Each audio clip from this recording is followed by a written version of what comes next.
back. I'm your host, Cole Anderson, and today's video is a little bit of a departure from my usual content, since instead of talking about a piece from the standard repertoire, today we're going to be looking at a work that is hot off the press. It was written just this year, and it's a short piece called First Tango by Nahre Sol. If you don't know Nahre Sol already, you should definitely check out her channel. She's a pianist and also a wonderful composer. Her works frequently study the intersection between a classical approach to composition and elements from other genres. So she has a really interesting series of videos on various styles as digested by a classical musician. She has videos on bebop, blues, funk, bossa nova, minimalism, you name it, as well as videos exploring different forms like fugue, nocturne, etc. And in each video she will write a small piece illustrating the ideas discussed in the video. These presentations are all really fascinating. I was particularly taken with her most recent video on Tango though, and this piece, of course, which I really think is quite moving and very lovely. I do link to the original video in the description box, and I also link to her website where you can purchase the score for this piece and all of her other compositions, so please check those out. I won't talk so much about how this piece derives from tango influences, since that's already well covered in her original video, but I do want to talk a little bit about the structure of this piece, since it's quite ingenious and original what she's doing here, and I want to show how a contemporary composer goes about working out ideas from a structural standpoint. In essence, the piece is a 24-bar theme, followed by a 24-bar variation on that theme, and then there's a 12-bar coda to close the work. I use the term variation somewhat guardedly. It might be more accurate to call it a transformation, and I'll talk about why. First off, it's possible to parse this theme into 4-bar segments. I term them A prime, B, which is still derived from a motive in A, but which has a very contrasting rhythmic feel, A double prime, and then B prime, which repeats, so we get 8 bars at the end. The first 4 bars, the A section, introduces the 3 main motives: the jump in the left hand, the melodic descending line that starts on the offbeat, and the dotted rhythm in the second bar.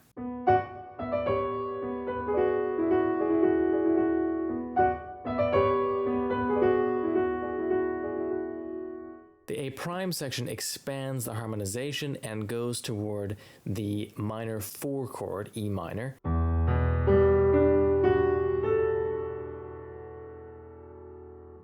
In this case, it's an E minor 11th chord, which is important later on.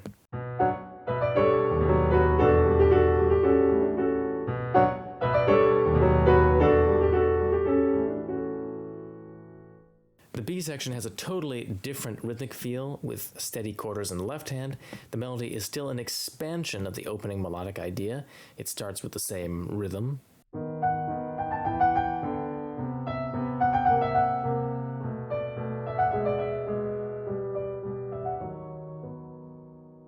The A double prime section is quite interesting. Here she really is stripping away pretty much all of the melodic content of the first 8 bars, and what remains is only a slightly varied version of the underlying rhythmic pattern of accents, along with the left hand jump motive. So it's a deconstruction of the opening, in other words.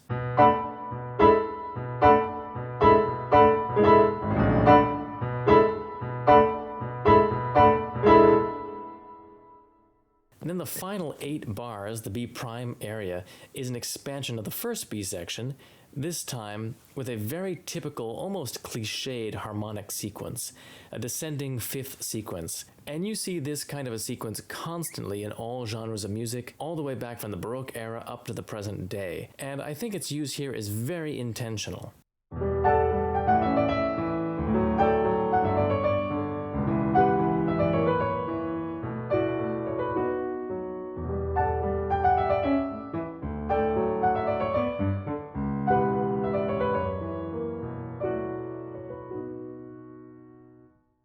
In the video, Nahre goes into the history of the tango and how traditional tango is very tonal, very dependable.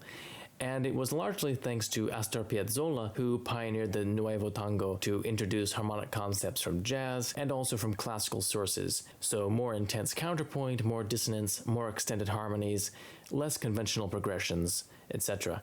And I think that intentionally or not, Nahre is demonstrating this historical progression of the tango brilliantly in this piece. The theme is very dependable.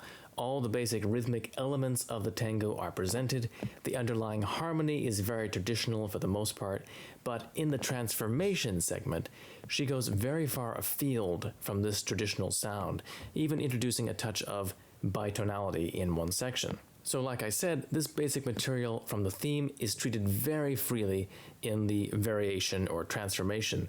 It's really just used as a starting point. So for example, the A prime section has only the most passing similarity to its precursor. The prominent use of the minor 4, the E minor chord, is the most obvious correlation.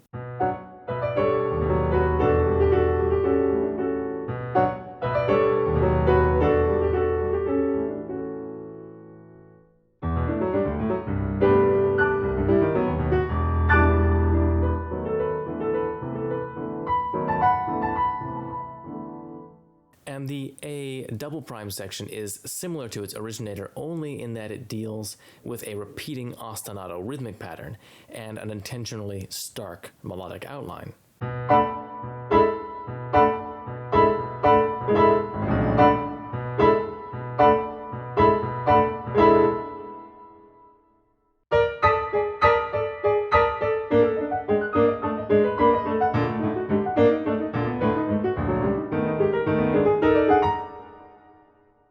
At the end of the transformation, in the section that was the most harmonically unambiguous in the theme, the B prime section, the music starts to drift away into improvisatory musings on the original material, underlined by a kind of sinuous, ambiguous progression of dissonant harmonies. In the coda, again, there's a focus placed on the E minor subdominant harmony, which throughout the work acts as kind of an aural reference. So I hope this, in addition to the more detailed analysis that I give with the performance, gives some insight into how intricate and carefully constructed even a short piece of music can be, and perhaps could also give some composers out there ideas about how to approach form and harmony, especially in regards to genre-crossing works like this one. As a side note, this project was also very interesting to me from the point of view of interpretation as well. After I had my final take finished, just out of curiosity, I went back to listen again to Nahre Sol's own performance, and I was surprised how different the two versions were. Even though the tempi are pretty much the same, I wasn't really trying to be different, I was just following the score, but I ended up doing a lot of very subtle things differently. Nothing that's really all that egregious, it's just things like small details with timing, pedaling, phrasing. Of course, I use different fingering as well, which results in a slightly different sound in certain passages.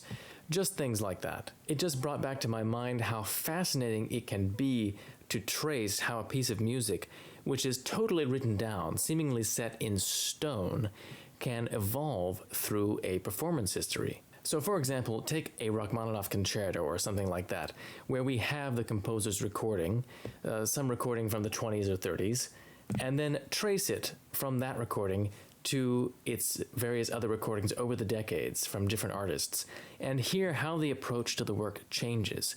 It can really be eye-opening, mind-boggling in fact, because by the time you get to 2021, the piece can sound entirely different, even though it's always pretty much the same notes that people are playing. Then just imagine what that progression would look like for a Beethoven sonata, for example, something which has been in the performance repertoire for so long, and we only really have anecdotal evidence for the first 100 years or so of that Beethoven sonata's evolution. But I think it's absolutely true that compositions evolve, almost like a person. They grow on their own, simply through their interaction with this kind of continuing tide of humanity. Every new person who interacts with that piece brings out something new and beautiful about the composition, which the original composer may not have even been aware of themselves. And that's a really marvelous and beautiful thought for me. So anyway, that was a bit of a tangent, but thanks very much to Nahre Sol for writing this great piece and for graciously allowing me to make a video analysis of it. Be sure to check out her channel and her website if you haven't already done that. So without any further ado, here's my complete performance of the work. Please be sure to like, subscribe, and comment. Let me know what you think about this piece and this performance, and thanks very much for watching. See you next time. you.